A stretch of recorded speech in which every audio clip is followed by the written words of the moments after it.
मराठे हे युद्ध जवळपास हरलेच होते. जर त्या क्षणी शंभूराजांनी ती युक्ती लढवली नसती तर मैसूरचा राजा चिक्कदेवराय स्वराज्याविरुद्ध औरंगजेबाचा साथीदार झाला होता. त्याच्याकडे होते तब्बल 15,000 तिरंदाज आणि त्यांच्या प्रत्येक बाणावर होतं विष. मराठा सैन्य लांबूनच टिपलं जात होतं. रणांगणावर तणाव पसरला होता. पण शंभूराजे डगमगले नाहीत. त्यांनी रणांगण निरखलं आणि एक विलक्षण रणनीती आखली.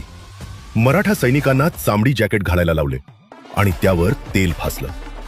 शत्रूचे विषारी बाण पुन्हा झेपावले, पण चामडी जॅकेटवर आदळताच ते तेलामुळे घसरून जमिनीवर पडले आणि शत्रूचा संपूर्ण डाव एका क्षणात उद्ध्वस्त झाला. मराठे वादळासारखे शत्रूवर तुटून पडले आणि विजय स्वराज्याचा झाला.